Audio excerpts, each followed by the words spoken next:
Hello and welcome to the Darkside. If you're watching us back, we are so glad that you join us every week and watch us on the Darkside. Welcome. There's something coming into my house. This is incredibly interesting. We're live. What is the matter? Okay. Good night. Confusion from this friend's end. Anyway, good evening and welcome to the Darkside. Welcome, Mr. Storm. Woo-hoo. Have you had a good week? Great. Yep, it's a new week. Here we are. So today's topic, a lot has happened since the last time we saw you, and we could have picked anything we liked because so much news has happened. But you know, us on the dark side, we like to take things from a little slightly different angle and look at the subject just ever so slightly differently. And so today we are going to look at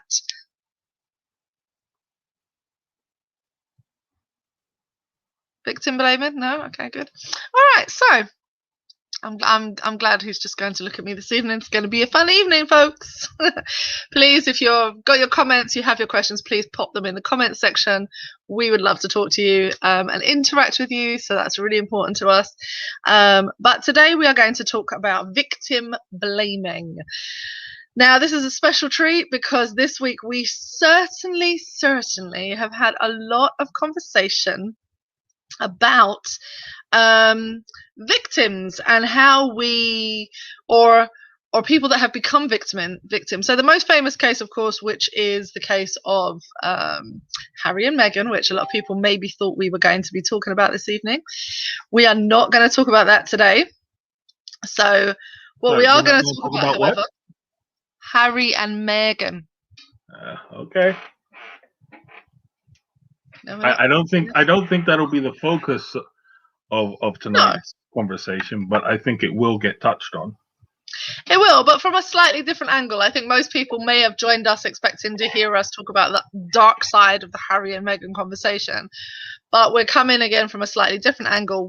What I found interesting about the commentary, particularly out of the UK, is that a particular Good Morning presenter, Piers Morgan, had yet again slated the woman, come up with his usual rant, rave and everything, and then fast forward 24 hours and Alex Beresford was invited on to basically counter his position. And that's how the conversation is so very famous. Everyone kind of knows what happens. Piers has been very famously slamming her every opportunity he gets, calling her a liar. And for Alex Beresford, the final straw came because, of course, the interview revealed that she was feeling suicidal, etc. And Piers Morgan was just like, don't believe anything that comes out of her mouth, and just completely dismissed it. But then Alex, I'm not trying to put him down, but he's not trained in anti-racism. He's not trained. He hasn't read extensively on the subject, as far as I can tell. I've done some research. He's not university trained on this subject. He's not undergone any special, university subjects or a special training, what have you. Has to sit and very patiently, and is expected to very patiently counter Piers's position, and he does that masterfully, bless him. But it's not his it's not his job. He was a weather guy. Like I'm not trying to be disrespectful, but it's just not his field. But he's expected to explain to Piers and other people on the panel why this position that Piers is holding is untenable. And I was kind of like, applaud the young man who did it. Of course, well done. You did a really good job. But at the same time, I was kind of like, this is very odd that you would expect someone to explain to you what happened to them, because he kept saying, I can't speak for all people of color. I can't speak for all mixed race people, but in my experience, and kept really having to put out there his personal experience with racism as a counter to what was being told. And I was just like, seriously, this is insane. This guy This is not his field of study. He can't explain to you why you are racist. He's not going to be able to dismantle racism and give you a great explanation. And in fact, when other authors have been invited on, they get a very different treatment as well. So the expectation is always that they're going to bow down. But that wasn't the last incident. We then had, after he stormed off, Mr. Morgan, in disgust, we then had Sharon Osbourne defending her friend at all costs, to the expense of a friend, as far as we're told. Cheryl Underwood is her friend in the studio. She says, "This is my friend." Cheryl says, "This is my friend." And I ask you a question, to which Cheryl was met with a screaming, angry banshee of a woman. She turned into like the Wicked Witch of the West, as far as I could tell in that moment, and starts screaming at Cheryl, "How dare you! You tell me! You educate me! You educate me! You educate me!" And I was like, but that's not Cheryl's job. She's a comedian, she's a performer, she's very entertaining, etc., etc. She has her experience, but it's not her job to educate you, little Miss Osborne, about racism.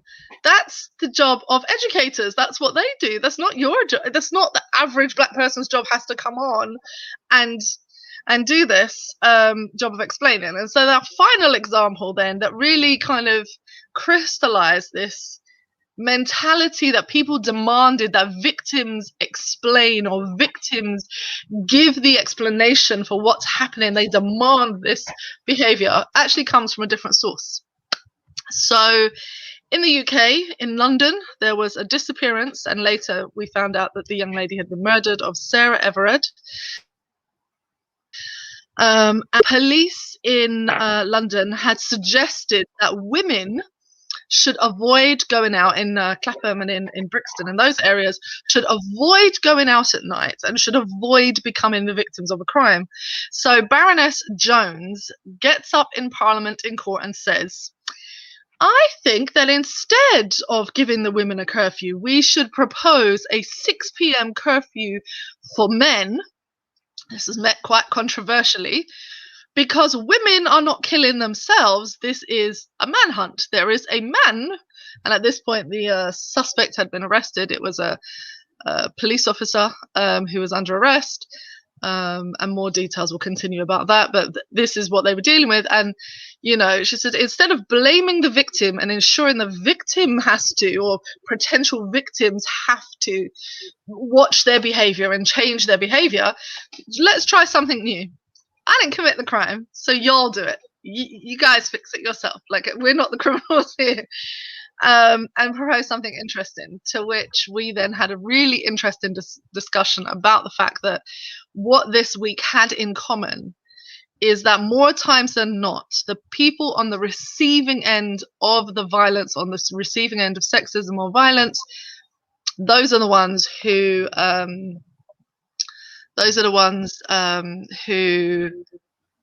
are expected to explain the phenomenon, even if they don't have degrees in this subject. This is just their personal experience. They're not experts in the subject. This is their personal experience. So that's my short introduction.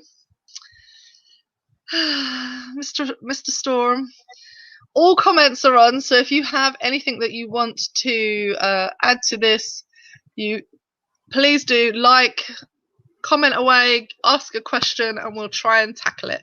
But that's the overall topic that we're looking at, and we would love your feedback on victim blaming.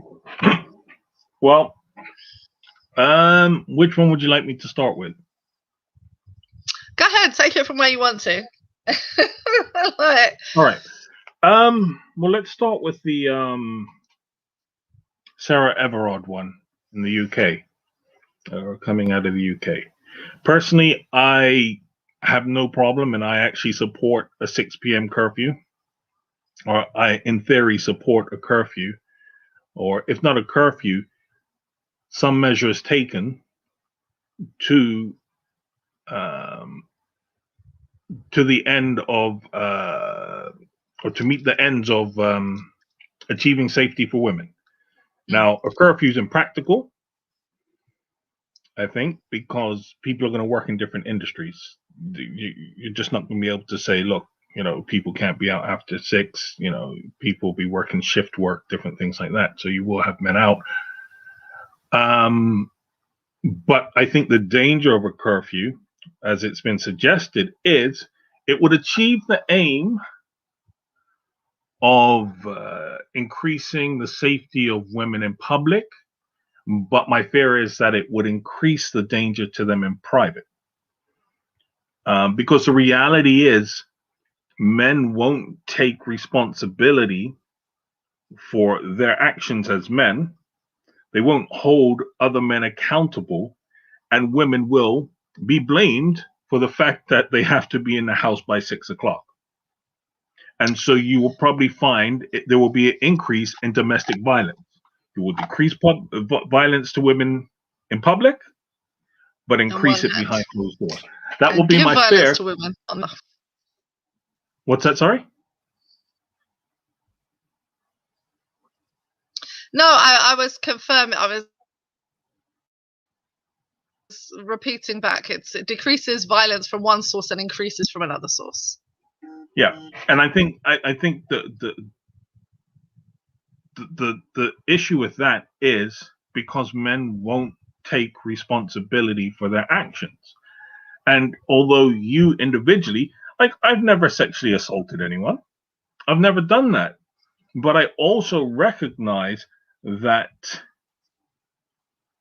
myself, in fact, I don't think I know anyone who has, but myself and fellow men are not doing a good enough job of holding those who do sexually assault accountable.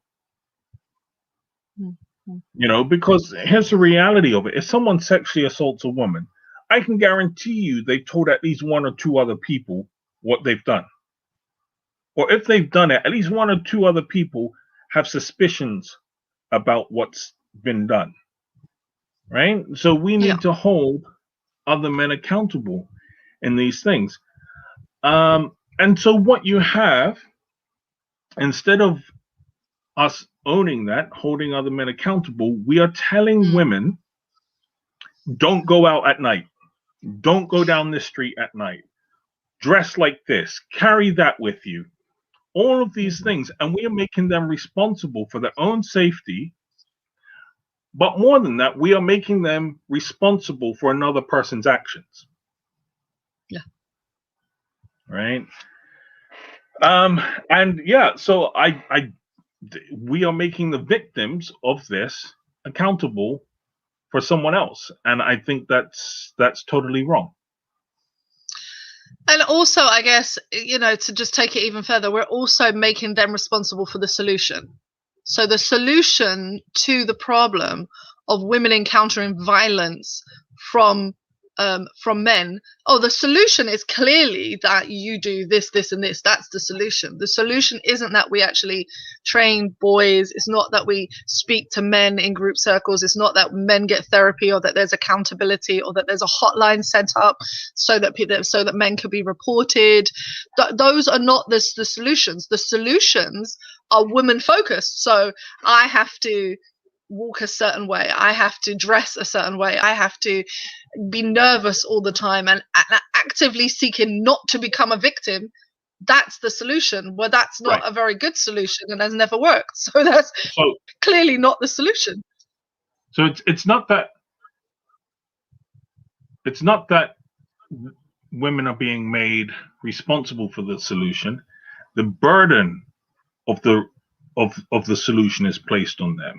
So, for example, it's not women saying to women, only dress like this, only go out during daylight hours, don't go down the street. It's not women saying that.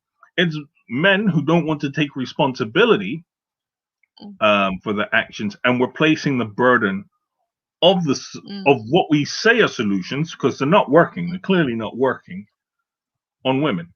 Because if we were to make women responsible for the solutions, I can guarantee you that we would find an end to this. Right? That's the reality of it. but the power dynamics of society don't lie in the hands of women to bring about those changes. You know, we see similar things, you know, with race. Listen, if black people had the power, I can guarantee you racism done tomorrow. Well, there's that. There is that. Yeah, there is that. But I think, you know, the burden of evidence, the burden of actually proving that something happens, and I think this is why reporting rates it's one of the reasons that reporting rates for rape and victims of sexual assault is so low. You know, it's untenably low, that basically the statistic I read today, out of 100 cases of rape or sexual assault, only 2 men will ever serve time for those crimes. So out of 100, only 2 will ever serve time. And then people say, oh yeah, but you know, people get falsely accused, and the statistics just don't bear out, because it's something like 2% of false accusations, which is no different to false accusations of murder, of shoplifting, of any other crime.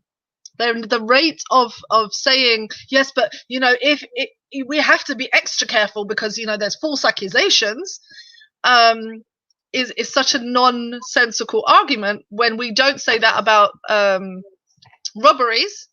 We don't say that about robbery, right? We're not there going, oh, but the false accusation rate of robbery is so high, but it's exactly the same as the false accusation rate for sexual crimes. Can I just interject something, because there is something that you do see a similar parallel to this on, and that's race. Yeah. Right. The incidents of racism go unreported because you just say, look, 1, this is life, and 2, nobody's going to believe me. Right. So the amount of incidents of racism that are actually experienced and reported, you know, it greatly, you know, it does not reflect the true and accurate picture of just how bad it is. You know, so I think there's that, but also when the allegation is made, right, nobody wants to make it public. You want to keep it quiet. We got to protect this person just in case it's not true. And so this is why it doesn't matter what a woman says to me regarding, you know, sexual assault and rape. If a woman tells me, I believe her. I'm not even questioning that, right? I'm not even entertaining that discussion, because from my own experience of being from a demographic that is powerless in these situations, I can identify with the experience of women when they talk to me about this. Yeah. Right. So I do see the parallels, and these parallels, and I think, you know, for me, it's the conversation about the safety of women and racism in society comes back to just the whole dynamics of power and who has power. You know, rape often is not about sexual gratification. It's about power and dominance over another person. Right? And it's just the ultimate outworking. You see the same thing when it comes to the issue of race, which is why, for me, if you want to deal with race, you need to deal with sexism. If you want to deal with sexism and misogyny, you have to deal with race. Right? You cannot you cannot be indifferent to one of those. If you're indifferent to one of those, then you are undermining your efforts to defeat the one that you're interested in. Yeah. Yeah, it's an interesting one, and I guess we could talk quite at length about some of the implications, particularly as it pertains to gender, with victim blaming and how that affects the everyday life of the victim, how it affects the everyday life. But we have 3 cases to deal with that highlight this from different angles, that highlight this idea that the victims of said behavior are expected to be experts. We're expected to be experts. Like, I'm expected to have a PhD in misogyny and sexism and blah, blah, blah. I have extensively read literature as a woman to understand why men do these behaviors and how can you best explain that to a group of people who are on the attack. I have to have done my research on how was I dressed and what did I look like and did I follow all the right precautions and how can I prevent myself from becoming a victim, etc. But that equally can be said for how Piers Morgan behaved, let's say. Now, Piers Morgan the whole situation was a complete and utter nightmare. And watching Alex Beresford have to deal with it, it was interesting because, you know, I felt for him. I felt a great deal of empathy for the fact that he had to speak on behalf of like all black people with all the knowledge, as if he was like a Carla or somebody, or if he was an anti-racism trainer, or if he was Dr. Shola, or if he had a degree in this. He had to maintain his composure. He had to stay utterly calm. He had to be able to answer questions about systemic racism and what does microaggressions look like, and what does it mean not to have overt racism where, you know, you hear name calling. He had to be able to explain all of that in concise and condensed small sentences so that the other person wouldn't become enraged. And it's not his job to do that, and the other person was getting angrier and angrier and angrier. And a right response would have been, shut up, you moron, to his you're just being spiteful. And he just had to sit calmly and try and figure out in his own way how to explain that, which is ridiculous. It's not his job. Like, when they said we invited him on specially, I thought, isn't he the weatherman? Like, no disrespect, I wasn't trying to be rude about him, but I was just like, didn't he train to be the weatherman? Why you got a weatherman coming on to explain to you about... You couldn't find nobody else to school you on this subject? No, come on now. Well, what it is one, Piers will never ask a weatherman onto a show again. He's going to be breaking out in cold sweats about weathermen, right? Weathermen come on TV, he's changing the channel. Right? My man was like, the sun, and he's like, you know. And I think two had. And I'm also going to bring in the what's crazy lady, Osborne, mm-hmm. right? Had Osborne or Morgan been black, they would have been called the angry black woman or the stereotypical black male. Now, can we just pause there for a minute? Because I've been called angry black woman. I have been called angry woman on numerous angry black women. You are just I don't want you to be judged like that. You know, you just come across. I have never, ever sat screaming at another human being in a public arena. For how long did that nonsense carry on? I couldn't even watch all of it. It was horrible. She was screaming and carrying on about, how dare you cry? Don't you dare get emotional. I'm the one. I was like, oh no, wait, no, but I have never spoken to anyone like that. And it's in contrast, of course, their position to Meghan, who sat calmly for the last how many years of this mess and was still expected to rise above it and smile sweetly. And if she even glimmered one emotional response, a tear might have looked like it come in her eye, they were, look, it's emotional, black whale, look how she's behaving. And I'm like, but you're standing up on international TV, goes everywhere, screaming at other people. And yet still you would have managed to bring out, if it was a person of color who did that, angry person of color. That's what it would have been. Yeah. You know, and you sat there, and if you watch both videos, you watch Cheryl and Alex sitting there carefully having to pick their words, because they're trying to take into account the emotions of the white person sitting before them who is abusing them. It's a masterclass, like seriously, right? A masterclass. So I'm like, if you do not see the mental abuse that takes place in these interviews, you know,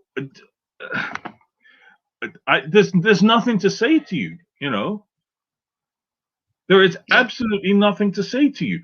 You know, Sharon Osbourne is there gaslighting. Why are you crying? If anyone should be crying, I should be crying. You telling the woman that the emotions she's experiencing are not real. Right. Do you see what I mean? Because that was an immediate red flag for me. What do you mean you should be crying? You're not. You're just a front. What are you talking about? Right? Firstly, you're telling another human they're not allowed to express an emotion that you see you're causing, that you see all your screaming and carrying on is causing the other person distress. You then tell them they're not entitled to that and say, but that's my entitlement. I'm allowed to do that. So even if you had started crying, that's crocodile tears. I ain't got time for that. Right. So I here's something funny about that situation, right? We have a story of a white woman crying and a black woman being told not to cry. I wonder where we heard something similar to that before.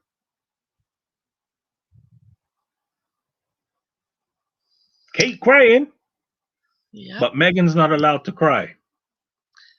Well, and that was even worse because they took Megan's tears and applied them liberally to the white woman. Do you know the thing about that hurt? I think the thing, and it's not my situation, but I think one of the reasons that people all over the world empathize so much with that is because that's not unusual. You've been reduced to tears. You the one in the corner trying to hold it together. You the one. And then the story that came out was you, the victim, are the perpetrator upon the white person. And what hurts, I think, and what people, the level of pain that you saw in her was she was not expecting that her sister-in-law never corrected it. Never corrected it. To this day, has never corrected it and never said, yes, your account is true. That is exactly what I did. I managed to reduce you to tears on your wedding outfit fitting day. I managed to carry on so bad that you stood up there crying and I had to send you flowers afterwards because I caught myself and realized I was being selfish. Like, she never apologized for it. But here's the thing. For me, listen, this isn't... I think it is equally possible for both Megan and Kate to have cried because of this incident. Listen, I'm just being real. You know, I have seen... Yeah, but they didn't cry at the same time by the sounds of it. No. I'm not saying... no, right? Listen. All for the same motivations. Listen, they would have had different reasons for crying, whatever. My point is that out of this incident, it is possible for both of them to have cried. But you see it in the incident with Sharon Osbourne and Cheryl Underwood. Only one person's tears are valid in the situation or in the incident. Absolutely. Right? Cheryl had to come off like Mother Teresa. Right? So for me, it's not a question of, it was Megan that made Kate cry or Kate made Megan cry. It's the fact that Megan's tears aren't valid. Yeah. Right? Yeah, but I mean, the fact that you're liberally applying her and making her into it's not only that they're not valid, but then because she cried, she is now the perpetrator. You've upped it. You've said, not only the Sharon Osbourne, you are not allowed to cry. How dare you? You're making me cry. Hold on, wait. So I went from being the victim to the perpetrator in 3 seconds because you said so. Like, that right there is some real entitled, privileged, I'm a good pastor, won't swear rubbish, right? It just is some nonsense. Yeah, not only have you said that you're not valid, but you are also turning around and saying that you are a perpetrator.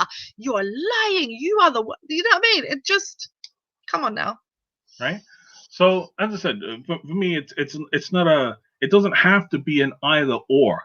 It can be and in this situation. The problem is that only one party's tears are valid in this.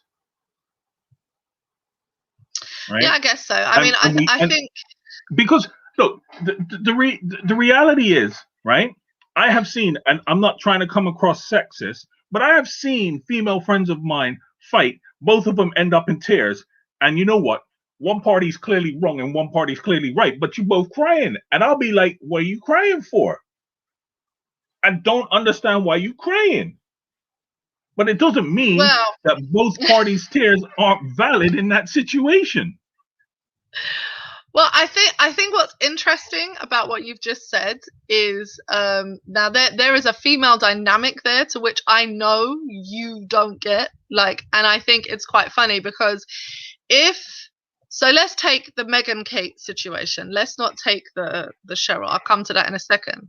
But in the Meghan Kate situation, if Kate had been the perpetrator and made Meghan cry, but in the process of Meghan crying, she had managed to get herself all worked up and had managed to get herself in a little state, that's on her. That's not on Meghan. That's on you. You've done that to yourself. So when the outworking is happening and the apologies are going backwards and forwards and you talk about a situation, there would only be one coming out. It would be the person who perpetrated it. And that would be the person who's the one who has to apologize, because you're the one that started this whole mess. Like, what happened to you after that is your business. And I think that's the same and that's why I'm making the distinction, because what you would see is there's just two women crying. But from a female perspective, I'm not seeing that. I don't see it like that, because your tears are not your tears are because you've managed to get yourself all angry and hot and bothered. You've managed to upset yourself. And this is what we're talking about, really. You're managing to upset yourself. And you're talking about, I'm crying. You're not crying. It's not real. There is no hurt caused. I didn't cause you no pain. You're crying for your own selfish reasons. That got nothing to do with me. That got everything to do with how you're dealing with it. The same is true in the Cheryl and Sharon. If Sharon ended up if Cheryl cried and Sharon cried, no sane person would look at it and say, oh, but Cheryl made Sharon cry. No. Because Cheryl was holding her composure calmly. And even said sometimes, but we are friends. I really would regard you as a friend. She was trying everything to put this woman to calm down. But this woman was off on a tangent. No normal human being. We're going to leave aside all you extremists who would look at that and still see a black woman being aggressive because she's dark and she's whatever. No normal human being looking at that would call her the perpetrator. Sharon's tears wouldn't even be counted. But this is a problem that we have when looking, and I'm sorry, but when we're looking particularly in discussions between black and white people about tears. The only tears that count are the one, but equally, that does not mean that the black person was the perpetrator. They weren't. It's simply not true all the time. I do not see the equivalency of saying, well, both of them could have both ended up crying. No. Listen, it's clear. No. Sharon caused the tears. Like that she is the perpetrator, not Cheryl. Cheryl is not the perpetrator. Listen, don't misunderstand me. I agree with what you're saying. I'm saying to you that at the end of the day, if I'm a third party looking at the situation, I could see two people crying, right? And as I said, I would look at the person who's wrong and I'm going to think, but why are you crying? Right? I understand that. I perfectly understand that. The point that the point that I made earlier is what I'm trying to say, right? Is that you will have both parties crying, but only one person's tears are valid. And it's never going to be the black woman, right? But I am not trying to diminish. Listen, look, here's the thing. I don't understand crying full stop. Full stop. You don't even understand crying on children. So, like, hey, we that's a different conversation for another time. But that's what I said to you. I think in the way that you worded it, I needed to step in and make sure that it's clear, because you're not a tears person. So you're not gonna, I mean, full stop, the kids could be crying and you'd be like, what are they crying for? I don't understand. Like, get over it. Like, what's the thing? But in these incidents, if I'm looking at a situation and a white woman has made a black woman cry, she's been a perpetrator of an action. I don't like to say made the woman cry. She has been the perpetrator of an action, of a violent wording of whatever it is that she did that caused the distress of someone else that has rendered them crying, her tears later on down the road, that could be immediately as she see the woman crying, it could be later as she see the woman crying, don't mean anything. And as Mr. O'Rourke has brought in, white women's tears historically are catalysts for racist violence. And so I don't see them in these particular exchanges. They're not seen fairly. They're not seen in the same way. And even if we took the color out and it was just two women, you would not judge it that way either. You would always begin and end with, you're going to be crying because your sorry ass was, whatever. But that's not you're not making an apology for that. You're not expected to apologize for that. The reason that it's an affront in these cases is that Sharon was demanding apologies, was demanding that her way be taken, and any hint of any other emotion from Cheryl, as she desperately, you saw her desperately, wheels turning, she was being calculated, she had to figure out, she had to be working hard. I mean, that woman earned her money that day. Like, she earned her title, paid a woman, because she had to work hard to remain in control while this senior white woman lost it on stage. I mean... Let me just say this the clearest way I can, then. Just because I see two people crying doesn't mean I believe two apologies are owed. Yeah. Right? Yeah. I'm just simply saying, you can look at that and you can say, Megan was crying and Kate was crying. Factually true statements, right? That statement could be factually true. They're both crying. But it doesn't change the fact that one person has a reason to cry that is outside of themselves, whilst another person could have a reason to cry solely because of themselves. Right? They shed their mess out. And so what I'm saying is, like, let's take the Megan Kate example, right? Here's a reason why I say Kate has no reason to cry. I look at her and be like, what are you crying for? It ain't your wedding. Suck it up and deal with it. Now, listen, this is something that I find really horrific, because what the presentation of Meghan is that the British media were always for her. They were always for her. It only changed after a certain point when they got the suspicion that she was this Meganator. She was going to be Megxit. She was going to be this. Then, after they'd given her a chance, this is the thing. And for me, the lie that they're telling is that. Because from the beginning, from the dating, we remember headlines. We remember headlines about where she was from. People have it recorded. Straight out of Compton. He got his girl from Round Away. All kind of headlines that implied that she was less than and blah, blah, blah. And more than what she was. I mean, to be honest, she's not from any of those backgrounds. She's not. I'm from the ghetto. Like, I'm from. If you always tell me I'm a ghetto girl. Like, I'm a ghetto girl. Like, that's what it is. That's where I was born and raised. Hey, it is what it is. She is not. She is not from that environment. So to put her into that environment because of the color of her skin was quite spectacular. So the racism started from the off and from the get-go.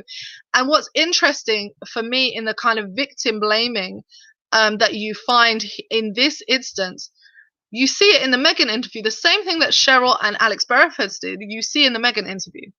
Meghan sits with Oprah and she has to be composed. She has to keep it together. She has to watch her words carefully. She never says that the royal family are racist. She doesn't. She's not the one that says all of that. So we watched that half. The person that actually ends up coming out and burning the building down is Harry. Yeah. It's not her. It's Harry. No. The Royal Highness comes out and he's like, so let's burn the building down.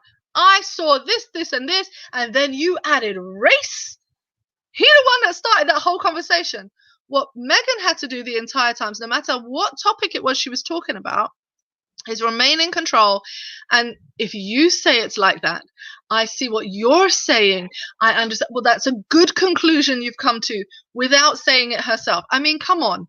And you see Right. the same with Cheryl, who had to do that with Sharon. It was ridiculous. Right. But I just want to come back to the victim blaming, what you said about Meghan and the papers, right? Yeah. And let's take the headline straight out of Compton, right? That is a great example of victim blaming. Yeah. Right? Because you will be blaming her if she was actually from Compton for where she was born and the Like poverty literally she was born into. Something she has no no choice control over.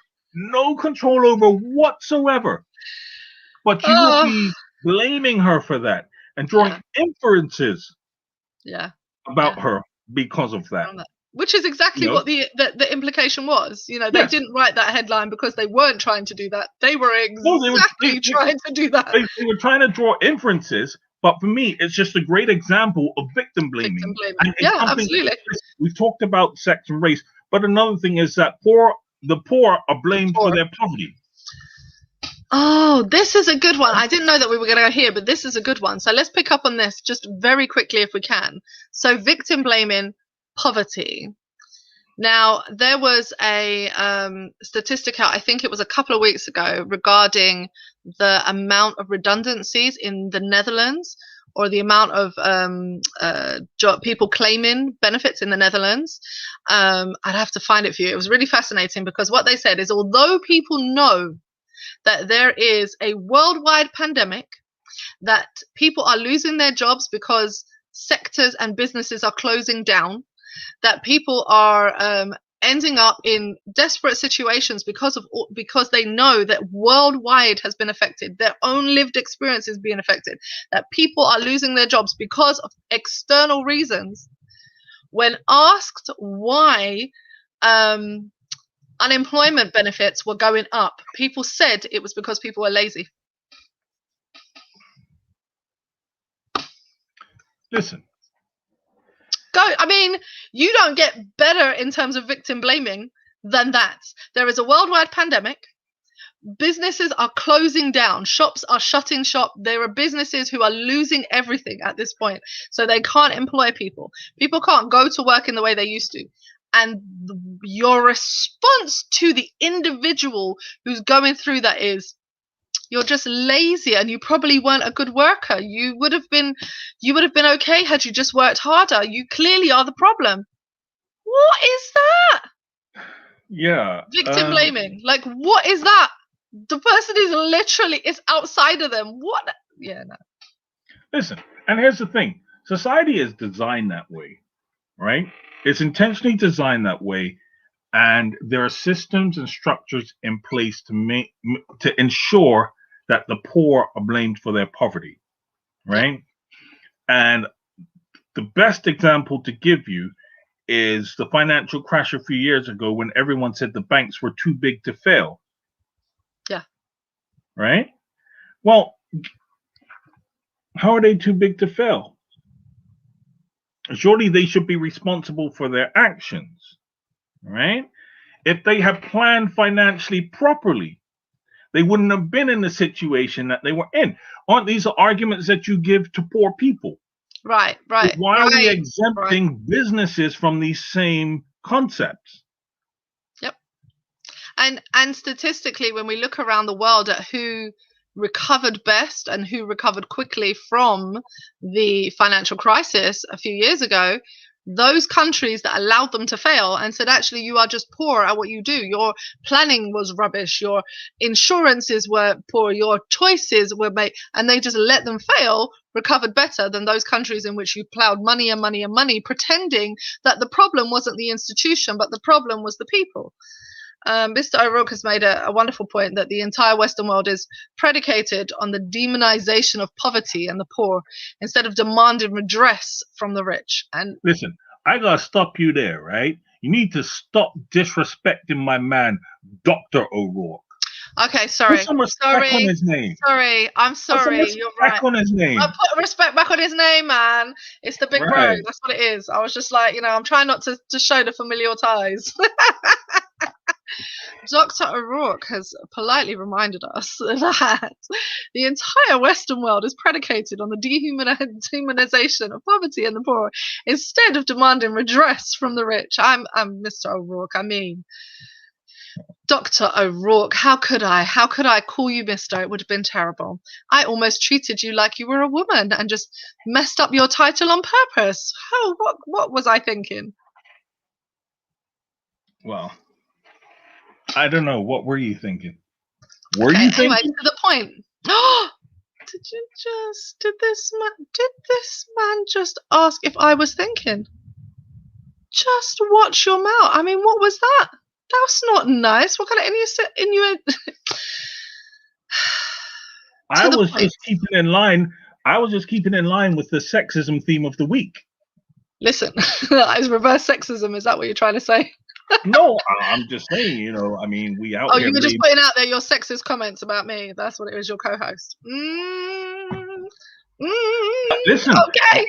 I didn't want to leave, you know, my fellow men out hanging by themselves, you know, solidarity, you know, and all that. Oh right, okay. You were just being one of the lads. Okay, excellent. So to the point of the entire global system, this is something that I talk about frequently. So I'm a business major, and I used to teach business studies and economics and other such wonderful statistics and subjects like that. So one of the things that I like to politely remind people of is when you have capitalist systems, when you have the free market economy, the only thing a business is interested in is itself. Every mechanism, therefore, afterwards is geared towards actually building that. And so when we look at newspapers, media, online news outlets, etc., let's not think that they aren't doing exactly the same behavior. They are a business, and a business has one primary goal: to make a profit for its owners. It does not have the responsibility to its people, and in which case what it then does is turn the people into the problem. And you see that time and time again. Like, it's just a basic, if you look around, what happens?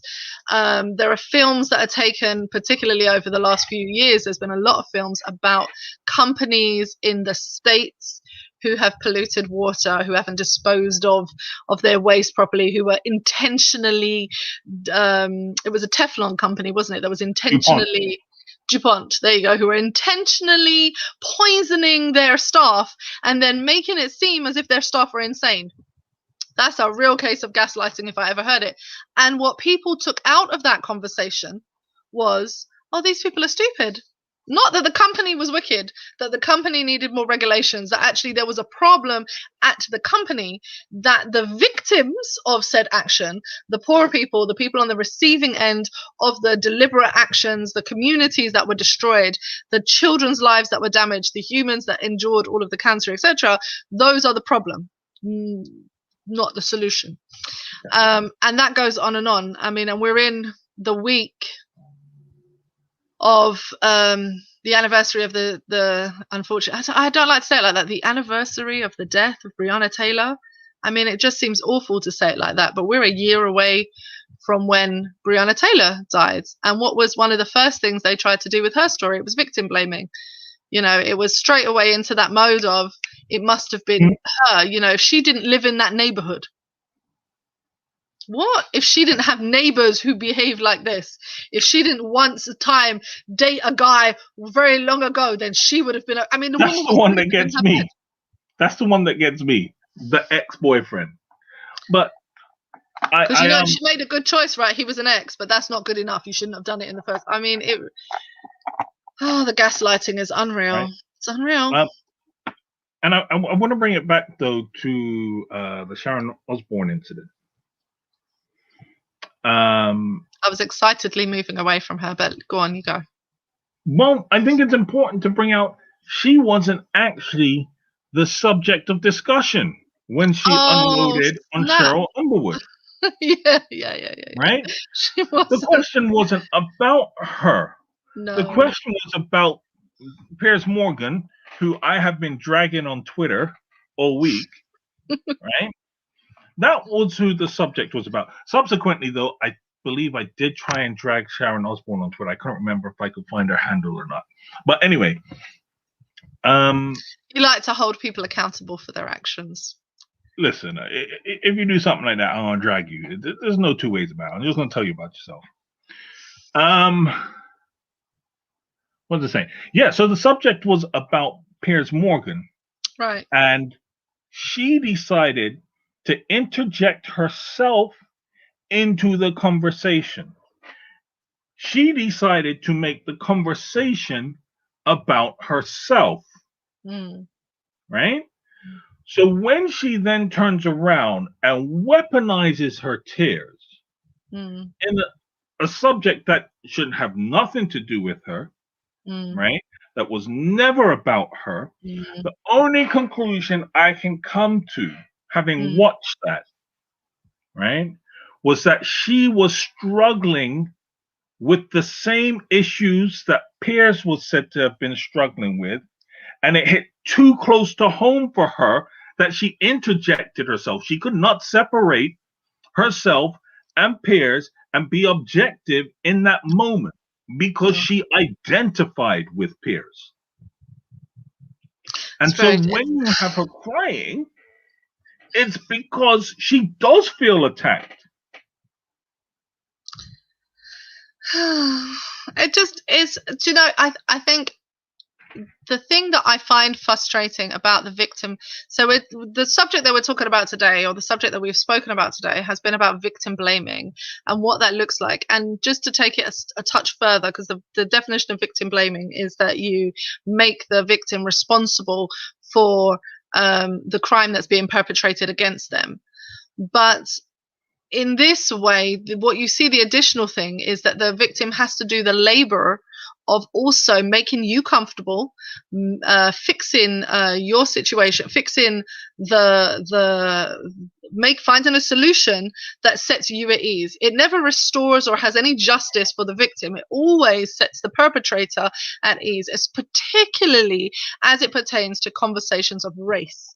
As it pertains to conversations of race, it is often that and gender, but particularly with race, though, because with gender, so if you go off on me and say, you know, well, what were you doing out late at night, blah, blah, blah, blah, blah, blah, blah, you know, why did you walk down the alley? Who did you talk to? Did you not remember to have your keys in your hand? What, you know, there is a checklist that we go through as women. And immediately we do the question of, if we hear, and I remember growing up and hearing of rapes and murders in different vicinities and thinking to myself, okay, you know, be careful not to go there, or don't do this, and you're immediately putting yourself and saying that the victim was responsible in some way, and then making sure that anything that happens after that, I've then got to fix it so I'm not a victim. And that extra step of you having to fix it as the person who's readily identified with the situation as a potential victim, that is really damaging to the entire identity of a person.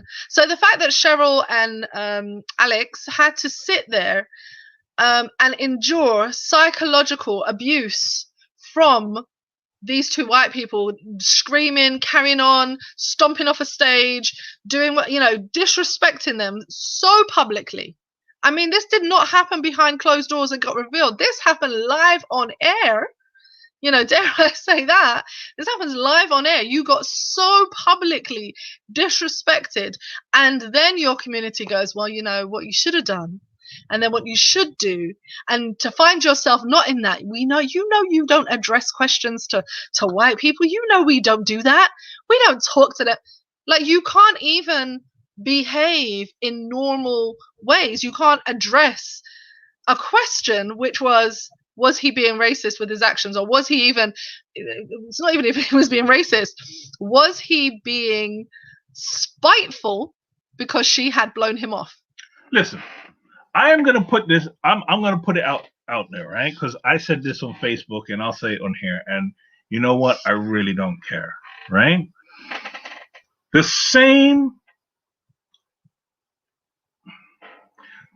characteristic traits that you see in people that perpetuate domestic violence against women, you see in Piers Morgan.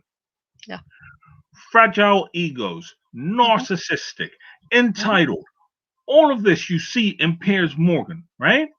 And I will say this, that at his extremes, now I'm not saying Piers Morgan is at the extreme of it, No. but at its extreme, it leads to the death of Sarah Everford. Yeah. Yeah. Yeah. Right? Yeah.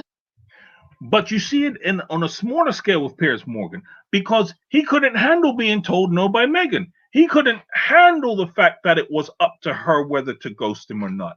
So what did he do? He bullied her on every platform he could for the simple fact that she told him no, that she was not interested in having a relationship of any kind with him. Yeah. And although she did not respond to years of this abuse, somehow she still ends up as being the party responsible for Piers's behaviors.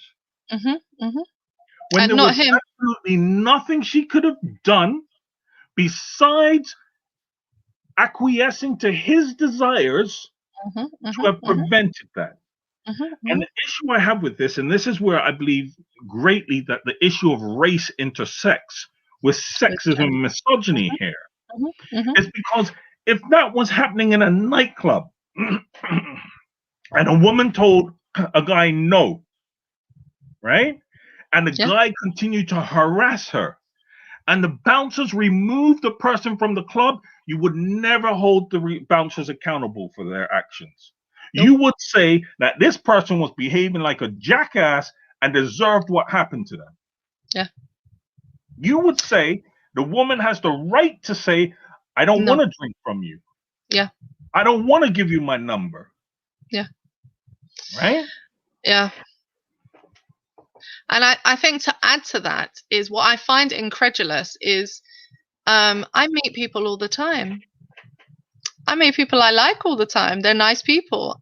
The idea that I have to, she met, and according to the report he initially gave when she came to the situation, I met her, and then it was like a couple of hours we were sitting with all these other people, so stuff was going on. He made it seem like she went out on a date with him. He had invited her somewhere. He had paid for a meal. They were having an intimate event. This was a public event in terms of we're out and my table happened to land with you and we're talking and we get on okay. I don't have to then take you into my inner circle and make you my best friend. I may not have space for that. I may not want to. I don't have to justify or explain that, because those are just normal interactions that everybody has. And I think that maybe this is another subject for another time, because I look at the clock, but what I think is really interesting about this intersection that you're talking about, race and gender, is even in the example you gave, if a bouncer's had removed a guy, and I've had that happen, that you've been out, guy's gone a little bit too over and you're saying no and you're screaming no, and the bouncer's just like, look, out. When you're leaving, Pastor, you went somewhere with bouncers? Carry on. When you're leaving the event, your girlfriends, the friends that you come with, the guy friends that you're with, the bouncers will even look out for you, because they will be worried that this person will be waiting to do something vengeful for you.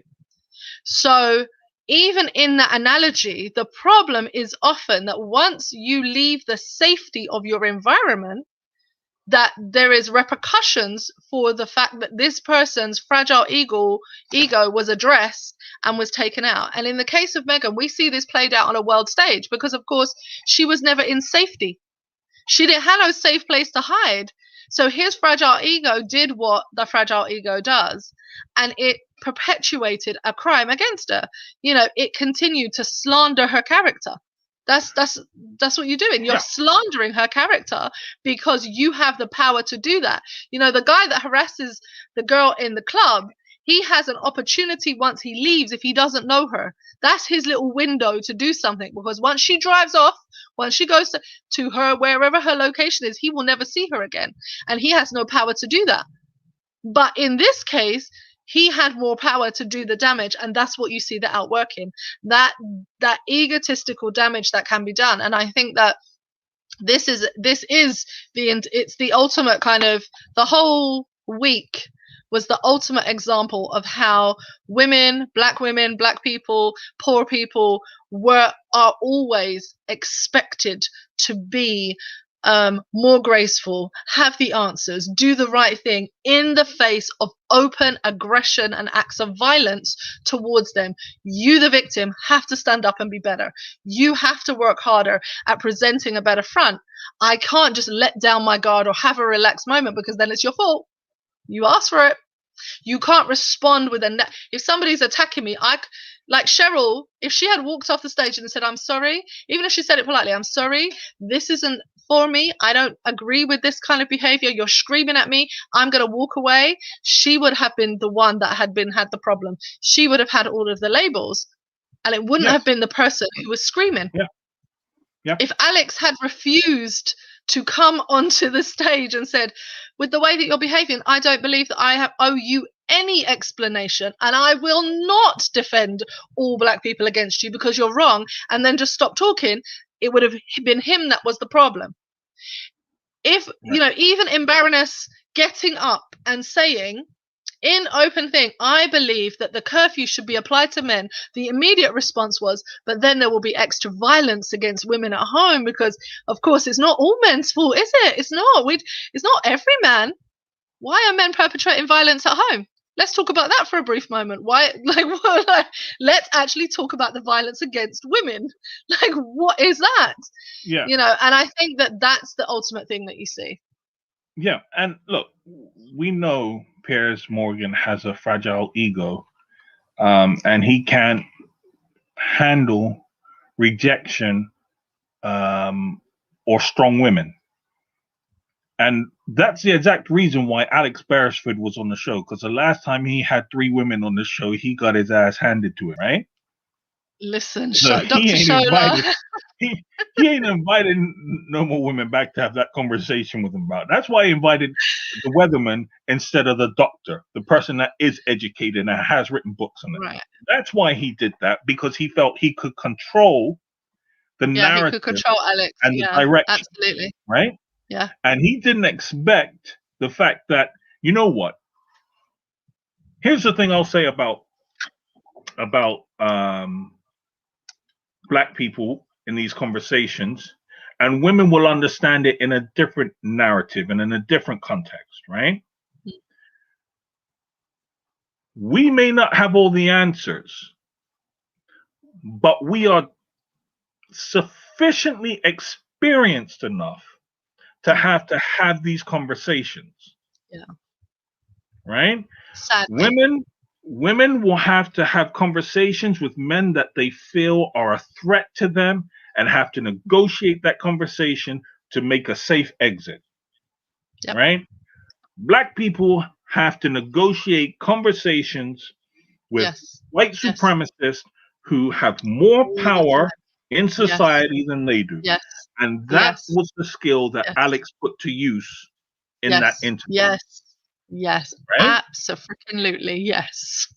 And the other thing I want to say is that where you see Piers Morgan in another way express his fragile ego is in the way that he has bullied Meghan. And Meghan has stayed silent in all of this, right?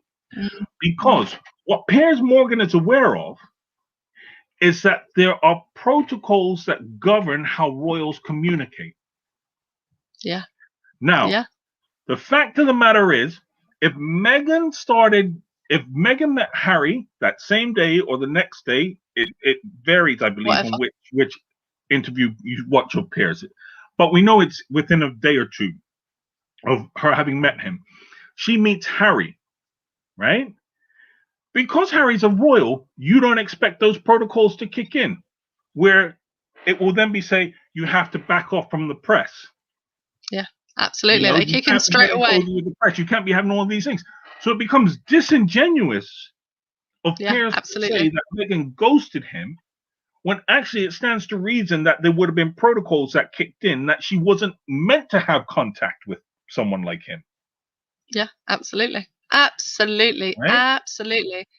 But I do take offense to the fact that it's a description of her ghosting him, because as I understand ghosting, I would have had to known you for longer than 5 minutes.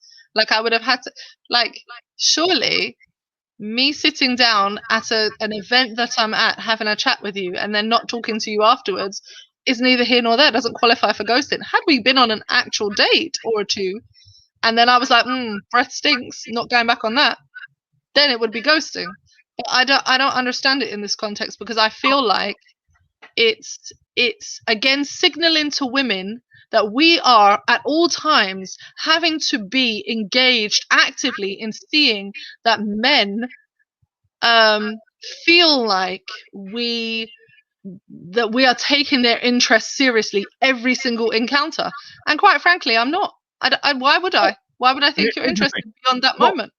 Here's the thing. I mean, because women do ghost guys too, right? Yeah. But the reality of it is, okay, you don't owe nobody. If they don't want to speak to you, they don't want to speak to you. If they don't want to be with you, they don't want to be with you. Look, the reality is, I could get up tomorrow morning and be like, you know what? I'm done with my marriage. I'm walking out the door. There's nothing you can do about it. No, I mean, I'd pack your stuff, but no. There is nothing I can do about it. And that's the reality of it. So when people use a term like ghosting, look, y'all just need to get over your self-inflated egos. If somebody don't want nothing to do with you, they don't want nothing to do with you, and that's their prerogative. And that, I think, is the point that I wanted to bring out. If I go to a public event and I'm talking to people, I shouldn't have to believe that everyone I talk to is interested in me, and therefore I owe them a conversation. I don't owe you a conversation beyond my politeness in that moment. You know, he's made it into a whole thing. She may have spent not very long with him, or maybe it was a long time. Maybe she laughed too hard at his jokes. But it all goes back to this idea that women owe men something.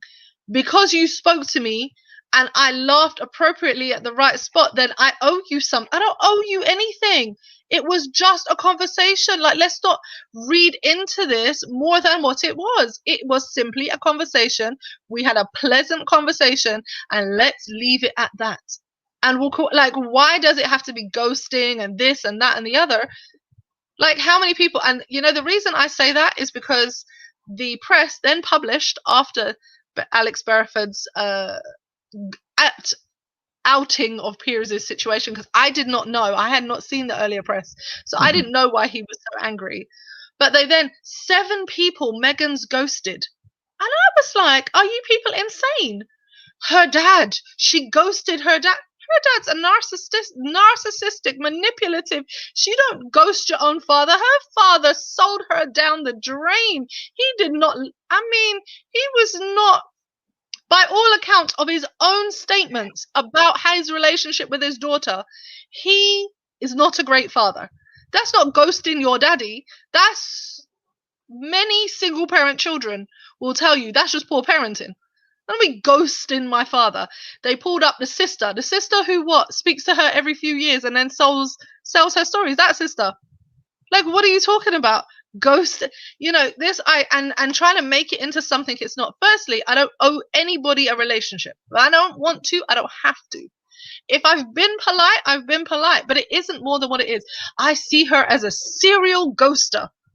Look, she will cut people out. What are you talking about? Listen, I recognize, you know, this is you're a pastor and all of this, but you have me on here to speak my opinion and keep it real, right? If I had family like hers, you don't have to worry about me ghosting them. I'm going to make them ghosts. They're going straight to Duffy. And you come from a very large and vibrant family that we love. No, I mean, I got to be honest with you. I think it touches some raw nerves, and maybe these are other subjects, as I say, for other times. But the terminology, I think, is important. Piers clearly, pathologically, has made up something about, because by his own account, it was an event that he was at. They had a conversation. He then put her in a car, according to him, and in his mind, she owed him something. She should then have called him. She should then have done something reciprocal, because he put her in a car, which was probably ordered by the company. It was her party. It was her company's event. It was for Suits. It wasn't for his event. So what are we saying here? What are we saying? You know what I mean? It's like you're just We're blaming the saying victim of your crap. we're saying that Pierce must think he's Nas trying to be out here in these streets telling Megan you owe me. Oh, oh snap. Yeah, no, I think victim blaming is a whole thing. And I really do hope that if you're watching this, one of the things that you do is do your own research, particularly as it pertains to race and gender and the intersection of race and gender. Not just race or just gender, but the intersection also of race and gender and what that looks like, because you might find helpfully that if you begin to unpack some of the victim blaming, you begin to free yourself up as well. You know, as a woman myself, as a person of color, I particularly have had to go on that journey of freeing myself from victim blaming. I was the woman who walked down, you know, when you walk across the road, you always have your keys, you always got your bag a certain kind of way, you never do this. I mean, I have been pickpocketed and blamed myself. Oh, you were stupid. No, what? That's not me. There's a thief. Like the fault is not mine that somebody tried to steal from me. The fault is the thief that stole it. I didn't say to him, come, steal my stuff. That was him. That was that person. And I think that for me, that's where these freeing yourself from this thinking can free generationally women and Black people, because we pass it on, don't we? We tell our children, don't walk in these places, don't go in those places. When confronted with white people, with men, with whatever your particular thing is, we have a whole list of rules that you had to keep to. And should you have transgressed one of those rules, it becomes your fault. And at no point does anyone say it's never your fault. And when it's said, it's disingenuous, because it's always followed with, well, but what's she wearing? But where was she walking? Yeah, but you saw how, you know, Varys had to come on, and you saw how he asked too many questions. He didn't have to out the man's business like that. The victim blaming, you're blaming the person instead of the perpetrator of the crime. And I think squarely putting that responsibility on the perpetrator. And I think that if we could have the conversation, particularly as it pertains to violence against women, but also about racism, and also about how Black women particularly are treated, and Megan highlights this point, and Cheryl Underwood highlights this point, that Black women have to always be looking at this from two angles. I'm a woman and I'm Black, and I'm just getting it from both sides. And how do I negotiate the world? We could free ourselves generationally. Like, seriously, if you're a white person and you're watching this, figure it out. Go do the reading. Do your own research. Don't demand from a victim that they educate you. It is not their responsibility to educate you. Do your own reading. Get on and do the job. And I think that if you get nothing else from this conversation, please take that point away. It is not a victim's responsibility to educate you. It's not a victim's responsibility to prove to you that these things happen. It is your responsibility to go and do the research yourself, to go and dismantle the system yourself. It's not the victim's responsibility. And I think that has to be for me, that's the takeaway from the conversation. Okay. So today, victim blaming, we're on the dark side. So we did the kind of dark side, the alternative look at the events of this week. Most people may have thought we went to look at them in one direction. We've looked at victim blaming and how that whole thing has played out ridiculously. This has been the dark side with, let me see if I get my fingers going the right way, the coming storm. It's great to see yourself reverse. I'm getting used to it, look. I can point at you now. It's with the coming storm. You're always pointing your finger at me and blaming me for something. Listen, before more of our business gets aired up on this thing, yeah? Okay. So, this has been the dark side with the coming storm and Paris to Purple over here. Yay! We have done the thing. We love you guys. Thank you so much for joining us. Thank you for coming and bringing your comments and adding to the conversation. If there's a dark side topic you really want us to look at, please send that. I know there are some topics that we had on the list that you guys were really interested in us doing, so we will get to them. We promise. The world is just an interesting place right now with lots going on. But we look forward to speaking with you Sundays, 9 till 10 Central European Time. Thank you and good night. Peace. It's your turn to say good night or bye or anything. Later, it's bye-bye.